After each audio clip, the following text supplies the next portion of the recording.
China, and actually being considered a part of China if you're these guys, Taiwan has done fantastic in the whole COVID-19 pandemic. As of April 1st, the country only has 300 cases, so despite having 23 million people, Taiwan counts fewer overall COVID-19 patients than Vancouver. So here's a photo of what Taiwanese people look like in a pandemic. And here's what Canadians look like in a pandemic. Notice anything amiss? That's right, we're not wearing masks. And despite what you may have heard, including from some of our most trusted medical authorities, you absolutely should be.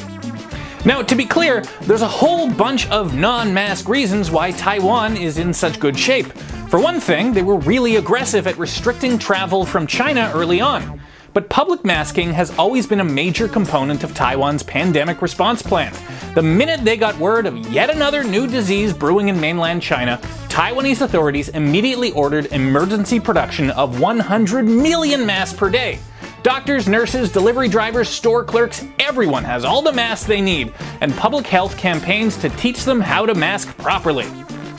As for us, Western public health authorities aren't just failing to advise people to wear masks, they're actively telling us not to do it. This is the World Health Organization saying that you do not need to wear a mask. If you do not have any respiratory symptoms such as fever, cough, or runny nose, you do not need to wear a medical mask, like this one. Mask alone can give you a false feeling of protection and can even be a source of infection when not used correctly. And here's a particularly regrettable tweet from the US Surgeon General. Masks are not effective in preventing general public from catching coronavirus. As I'm going to cover in a bit, history is not going to look kindly on these messages. However, there is one very good reason why you probably shouldn't be wearing a medical-grade mask. A health worker needs it more than you. It turns out the government didn't have nearly enough of a mask stockpile on hand for this pandemic, so doctors and nurses are already being told to reuse their old N95 masks. And if they run out, we're going to have frontline medical staff doing battle against the deadly disease with tampons and shoe covers over their face.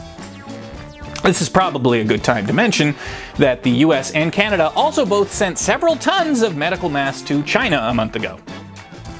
So one of these on your face means one less on a doctor's face, and we're screwed if she gets the COVID.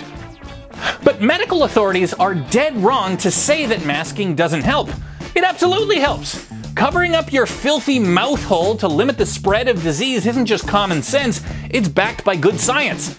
The Los Alamos National Laboratory in the United States calculated in 2009 that if just 10% of people sported a mask during a flu pandemic, cases could still go down by 1/5. Here's a 2008 Dutch study which found that even if your mask doesn't fit properly, if you're in the midst of a pandemic, the result is still going to be fewer sick and dead people. Here's a study where they got test subjects to tie t-shirts around their faces, and yeah, it was better than nothing. Now, let's take a closer look at the World Health Organization's wording. If you do not have symptoms, you do not need to wear a mask.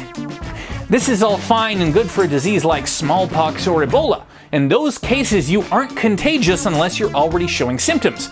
But the singular reason why COVID-19 is so deadly is because it infects a whole bunch of people who do not know they're sick.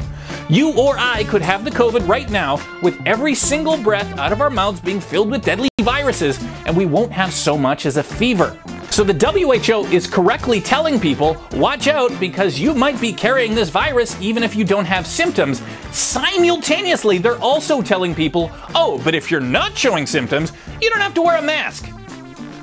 Another anti-masking argument that keeps coming up is that it gives people a false sense of security and causes them to touch their face more.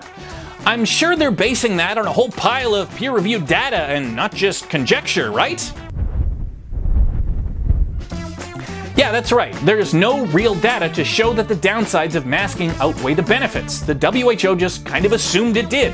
And hey, newsflash, there's a whole bunch of things we do for our health that can backfire if you don't do it correctly. You can still get AIDS if you're using a condom. You can still get the flu if you get the flu shot. You can still die in a car crash even if you put on your seatbelt. In all those cases, we just tell people to use the technology with caution.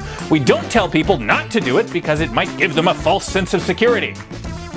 And let's be clear, it takes some training to wear a mask. If you're not donning and doffing it correctly, while also keeping your hands clean, you're gonna get just as sick. Which is why, if we can return to Taiwan for a second, they have this crazy public health policy called Teach People How to Wear Masks. Okay, so maybe I've convinced you to wear a mask, but we're back again to the problem about a lack of supply. The answer is, you make your own. The plans already exist. Here's a proactive Indiana health authority who released guidelines on how to sew washable CDC-compliant face masks. There are thousands of Canadians trapped at home right now with working sewing machines and stores of fabric who are desperate to help. You put these bubbies on a war footing and we could have masks on every single Canadian in a matter of weeks. That's what the Czech Republic did, and that's part of why you don't hear the words Czech Republic all that often when we're talking about coronavirus deaths. But in Canada and the US, authorities just outright dismissed masking as something that only Asian countries can do. So the good news is, hey, there's this super cheap and easy way to combat the horrible disease ruining everything. The bad news is that a lot of trusted authorities kinda sorta lied to you about why you shouldn't be doing it.